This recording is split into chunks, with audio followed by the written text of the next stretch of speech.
রাজনীতিতে আওয়ামী লীগের স্পেস কিন্তু আছেই।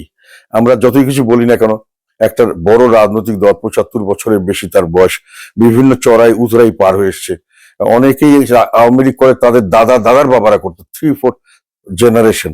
এবং তারা কিন্তু আওয়ামী লীগের নেতা কি খারাপ করলো ভালো করলো এটা দেখেনি, যে আমাদের পারিবারিক ভাবে আমরা আওয়ামী লীগ পরিবারের সন্তান, আওয়ামী লীগকে সমর্থন দেব।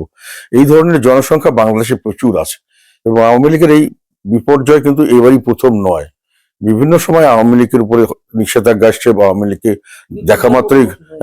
দেখা মাত্রই তাদেরকে একটা মেরে ফেলা হবে বা আটক করা হবে, এই ধরনের পরিস্থিতি আমরা আগেও দেখেছি।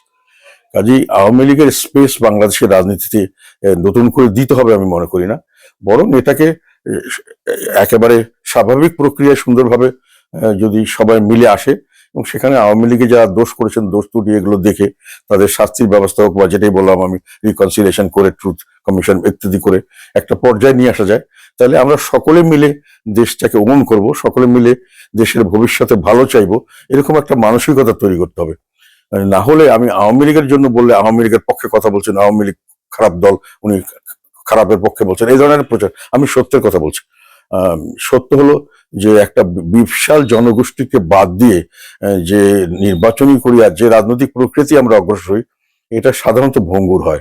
এটা প্রমাণ হলো শেখ হাসিনা বিএনপিকে বাদ দিয়ে করেছিলেন, বিভিন্ন জামাতকেও বাদ দিয়েছিলেন, এটা পরবর্তীতে টিকতে পারেনি এবং ব্যাপকভাবে এটা ধ্বংসের স্তূপে পরিণত হয়েছে।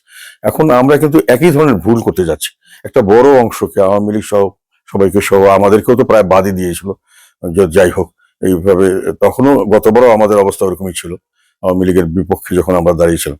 তো যেটাই হোক, ওই সেই প্রক্রিয়াতে এখন আমরা যাচ্ছি, কিন্তু যে এই প্রক্রিয়াটা যে স্থায়ী নয় এবং স্থিতিশীলতা আনে না, এটার প্রমাণ তো আমাদের একেবারে অতি সম্প্রতি ইতিহাসই প্রমাণ করছে।